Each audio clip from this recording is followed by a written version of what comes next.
वंदे मातरम कर्मचारी साथियों, आज मैं इनकम टैक्स से संबंधित एक महत्वपूर्ण अपडेट लेकर के आपके सामने उपस्थित हूँ। और इसके अलावा कुछ मैं और जानकारी दूंगा कि अगर आपने आईटीआर फाइल कर दिया है लेकिन उसको वेरीफाई नहीं किया तो उसके क्या क्या वैकल्पिक तरीके हैं जिसके आप वेरीफाई कर सकें, और इसके संबंध में जो नया नियम जो नोटिफिकेशन जारी हुआ है वो क्या है, ये पूरी जानकारी आपको दूंगा। आशा करता हूँ कि आपने फाइनेंशियल ईयर 2021-22 यानी असेसमेंट ईयर 2022-23 का जो आईटीआर है वो फाइल कर दिया होगा, क्योंकि कल 31 जुलाई इसकी अंतिम तारीख थी। और अगर मान लो आपने फाइल कर दिया, मैंने कल वीडियो भी बनाया था, उससे पहले वीडियो बनाया था कि अगर आपके कोई डाटा मिसमैच है या आपके कहीं 16 नंबर फॉर्म में गड़बड़ है तो भी आपको आईटीआर फाइल करना था। उसको वेरीफाई आप बाद में कर सकते हैं या उसको दोबारा आप जो अगर उसको रेक्टिफिकेशन करना चाहते हैं या उसको अगर मॉडिफाई या दोबारा आप रिटर्न फाइल करना चाहते हैं तो वो कर सकते हैं। लेकिन अगर आपने एक बार भी सबमिट नहीं किया है तो अब आपको 1 तारीख के बाद में यानी आज से आपको फ़ाइन भरना पड़ेगा। और मैंने बताया था कि अगर आपकी इनकम 5 लाख तक है तो आपको 1,000 रुपये, और अगर उससे ज़्यादा इनकम है तो आपको 5,000 रुपये तक फ़ाइन देना पड़ सकता है। तो ये महत्वपूर्ण जानकारी थी। अब मैं आपको एक महत्वपूर्ण जो जानकारी देना चाह रहा हूँ जो इनकम टैक्स की साइट पे आज अपलोड हुई है 1 अगस्त को, क्या जानकारी है और इस नोटिफिकेशन के बारे में क्या आगे भविष्य में फ़र्क पड़ेगा, वो सारी जानकारी दूंगा। और इसके अलावा मैं आपको इसी वीडियो में बताऊंगा कि अगर आपने आईटीआर सबमिट तो कर लिया लेकिन वेरीफाइड नहीं किया है तो आपको किस तरीके से वैकल्पिक तरीक़ों से आप वेरीफाइड कर सकते हैं। अगर आपके जैसे आधार पैन में लिंक नहीं है और मिसमैच है और आप उससे नहीं कर पा रहे हैं या आपके आधार ओटीपी नहीं आ रहा है और आपने ई वेरीफाई नहीं किया है तो किन किन तरीक़ों से कर सकते हैं, मैं वो पूरी प्रोसेस बताऊंगा। तो सबसे पहले तो मैं आपको बता दूं ये नोटिफिकेशन है, ये 1 तारीख को जारी हुआ है। अब इस नोटिफिकेशन में क्या है वो आपको बता देता हूँ। जैसे यहाँ 1 तारीख को ये नोटिफिकेशन है, नोटिफिकेशन नंबर 5/2022। अब इसको आप क्लिक करेंगे तो ये जो नोटिफिकेशन है ये आपको बता देता हूँ। नोटिफिकेशन नंबर 5 ऑफ द 2022 है। Government of India, ministry of finance, department of revenue, central board of taxes, direct taxes यानी CBDT की तरफ से ये नोटिफिकेशन है। और ये सब्जेक्ट इसका है reduction of the time limit for the verification of income tax return ITR from within 120 days to 30 days. यानी कि जो ITR फाइल करने के बाद में आप उसको सबमिट करने के लिए या उसको वेरीफाई करने के लिए आप जो डाक से आप भेजते थे उसके लिए आपको 120 दिन यानी 4 महीने का जो समय मिलता था उसमें बदलाव किया गया है और आपको 30 दिन के अंदर ये प्रक्रिया पूरी करनी है। अब पूरी जो नोटिफिकेशन वो क्या है और किन को ये कब लागू होगा पूरी जानकारी दूंगा, आप वीडियो पे बने रहें। तो ये जो आदेश है कि central board of direct tax CBDT wide circular number, ये उसने ये पुरानी जानकारी दी है कि ये 2009 में जो सर्कुलर जारी हुआ था उसमें इस तारीख को जो या इस टाइम पीरियड को 30 दिन का जो टाइम पीरियड था उसको बढ़ा करके 120 दिन का किया गया था। तो ये जानकारी थी। अभी महत्वपूर्ण जानकारी जो अभी काम की है वो मैं आपको बता देता हूँ कि it has been decided that in respect of any electronic transmission of the return data on और after the date of this notification comes into effect. यानी ये नोटिफिकेशन इफेक्ट में आता है उसके बाद जो भी डाटा या जो भी ITR इलेक्ट्रॉनिकली ट्रांसमिटेड हुए यानी ऑनलाइन ITR जो आप भरेंगे उसके संबंध में the time limit for e verification और submission of ITR-V shall now be 30 days from date of transmitting और uploading the data of the return of the income tax electronically. यानी कि इस नोटिफिकेशन जारी होने के बाद आपको सिर्फ 30 दिन का समय मिलेगा आपको जो अपना ITR है उसको वेरीफाई करने का। यानी आपने ITR भर के उसको सबमिट कर दिया लेकिन वेरिफिकेशन अगर आपका ड्यू है तो पहले प्रोसेस था कि आप डाक से आप उसको भेज करके 120 दिन तक वहाँ CPC बेंगलोर में पहुंचना होता था। उसमें 120 दिन में आप आराम से उसको भेज सकते थे, लेकिन ये लिमिट टाइम लिमिट है इसको बढ़ा कर घटा करके 120 से घटा करके सिर्फ 30 दिन किया है। यानी आपको 30 दिन के अंदर अंदर आपको ये जो भी अपना ITR जो भी डाउनलोड होगा ITR-V उसको आपको बेंगलोर भेजना पड़ेगा और वहाँ से आपको ये 1 महीने के अंदर अंदर सबमिट करना है, अन्यथा आपको पेनल्टी लगेगी। अब वो क्या पेनल्टी होगी या आगे क्या क्या और नियम है वो आप एक बार देख लें। 5वां जो पॉइंट है, it is clarified that where the return data is electronically transmitted before the date on which this notification comes into effect. यानी कि अगर इस नोटिफिकेशन के इफेक्ट के आने के बाद में प्रभाव के आने से पहले अगर आपने डाटा सबमिट कर दिया है यानी आपने अपना ITR सबमिट कर दिया है, the earlier limit of the 120 days would continue to apply in respect of such returns. यानी कि अगर जैसे मान लो आप जैसे 31 जुलाई या उससे पहले आपने ITR फाइल कर दिया है तो 120 दिन का समय आपको इस बार मिल जाएगा। लेकिन नेक्स्ट जो भी समय होगा या नेक्स्ट अगले वर्ष में आपको सिर्फ 30 दिन का समय मिलेगा।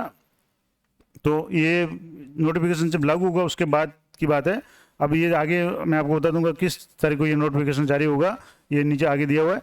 नेक्स्ट जो पॉइंट है कि where ITR data electronically submitted and e-verified या ITR-V submitted within 30 days of transmission of data.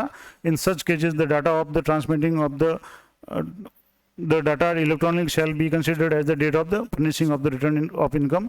यानी जिस दिन आप ITR फाइल कर रहे हैं वही उस दिन या 30 दिन के अंदर जो भी डाटा आप प्रोसेस कर रहे हैं वही डेट है, वो इनकम फाइल की मानी जाएगी या रिटर्न जो फाइल कर रहे हैं वो डेट मानी जाएगी।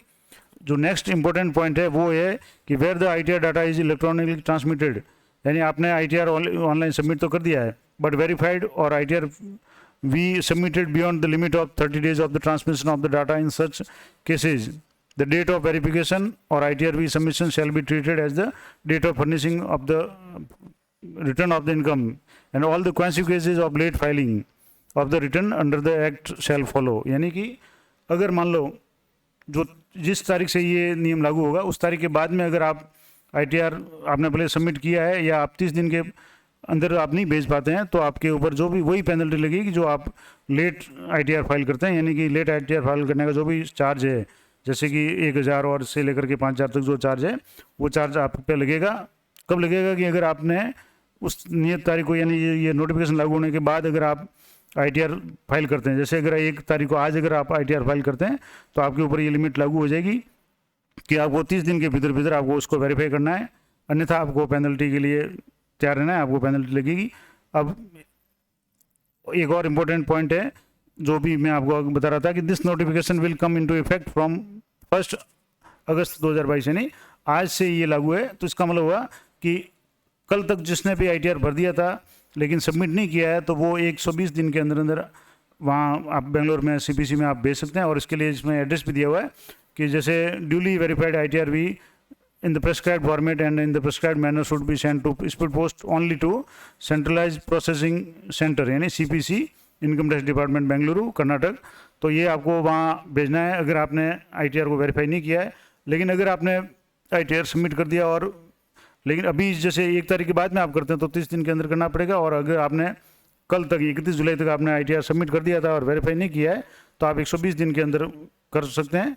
अब मैं कुछ वैकल्पिक तरीके बताता हूँ कि किस तरीके से आप अपना ITR है वो सबमिट कर इलेक्ट्रॉनिक वेरीफाई कर सकते हैं, आपको वहाँ भेजने की ज़रूरत नहीं पड़े और 30 दिन की जो सीमा है उसमें आपको परेशानी नहीं हो। तो इसके लिए आपको, जैसे मैं एक ITR है वो आपको बता रहा हूँ। जैसे मैंने एक ITR फिल किया था लेकिन उनके पैन और आधार कार्ड में मिसमैच होने के कारण वो अभी भी ये पेंडिंग फॉर ई-वेरिफिकेशन आ रहा है। जैसे यहाँ आप देख पा रहे हैं पेंडिंग फॉर ई-वेरिफिकेशन आ रहा है और इसकी जैसे व्यू डिटेल्स पे जाते हैं तो यहाँ ये इसमें आ रहा है पेंडिंग फॉर ई-वेरिफिकेशन। और 30 जुलाई को मैंने ये ITR भरा था लेकिन अभी भी ये वेरीफाइड नहीं हुआ है। उसका कारण ये है कि जिस शख्स का ये ITR है उनके पैन और आधार मिसमैच है और उनका पैन आधार से लिंक नहीं है, इस कारण से ये वेरीफाई नहीं हो रहा है। अब इसका एक तरीका तो ये है कि ITR-V को डाउनलोड करके आप CPC बेंगलोर भेज दें। और अभी जैसे ये 30 तारीख को मैंने ये फाइल किया हुआ है तो सबमिट किया हुआ है तो आपको 120 दिन का समय है।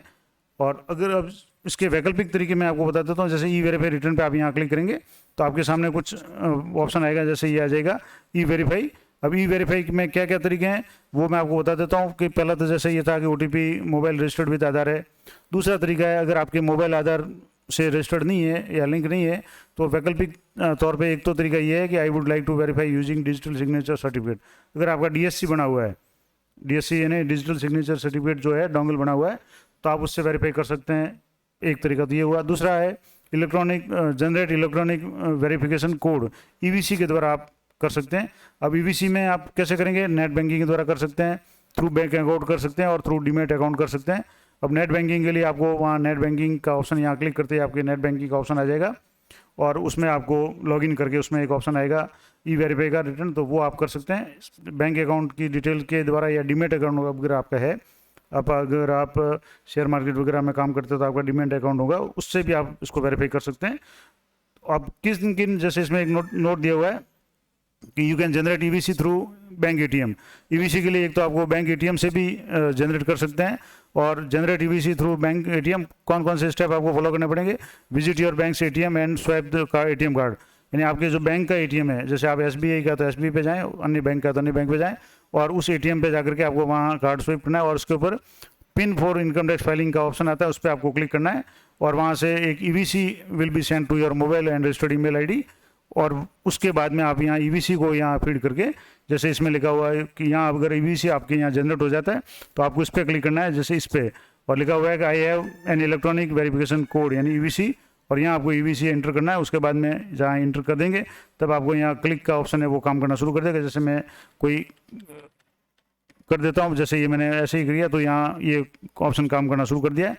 तो ये है। दूसरा, ये कौन कौन से बैंक से आप कर सकते हैं ईवीसी, तो इसके लिए भी यहाँ जैसे ये डिटेल दी हुई है। तो यहाँ आपको कौन कौन से बैंक है, एक तो एक्सिस बैंक है, कैनरा बैंक है, सेंट्रल बैंक ऑफ इंडिया है, आईसीआईसी बैंक है, आईडीबीआई बैंक है, कोटक महिंद्रा बैंक है और एसबीआई है, स्टेट बैंक ऑफ इंडिया है। इन सभी बैंक से आप ईवीसी जनरेट करके भी आप अपना आईटीआर सबमिट कर सकते हैं। तो इस तरीके से मैंने आपको बता दिया कि एक तो आईटीआर जो फाइल करने के बाद में जो वेरिफिकेशन का जो टाइम पीरियड था वो 120 दिन से घटा करके सिर्फ 30 दिन कर दिया है, यानी एक 30 दिन के अंदर, एक महीने के अंदर आपको यहाँ ये इसको वेरीफाई के लिए आपको बेंगलोर भेजना पड़ेगा। दूसरा, अगर आपके वेरीफाई नहीं हो रहा है आधार ओटीपी से, तो मैंने कुछ वैकल्पिक तरीके बताए, उनसे भी आप वेरीफाई कर सकते हैं। और अगर आपने अभी भी आधार अगर अपना आईटीआर नहीं भरा है तो आप तुरंत भर लें, हालांकि आपको उसमें जो लेट वाला जो ऑप्शन है वो काम आएगा और उसमें आपको जो भी फीस है वो आपको देनी पड़ेगी। तो इस तरह की महत्वपूर्ण जानकारी के लिए आप इस चैनल पर बने रहें, और भी कोई अपडेट होगी तो मैं आपको इसमें देता रहूँगा। आशा करता हूँ ये जानकारी आपके लिए उपयोगी रहेगी, और इस संबंध में अगर आपकी कोई क्वेरी है तो आप कमेंट करके मुझे पूछ सकते हैं, मैं यथासंभव आंसर देने का प्रयास करूँगा। तो मिलते हैं नेक्स्ट वीडियो में, तब तक जय हिंद, जय भारत।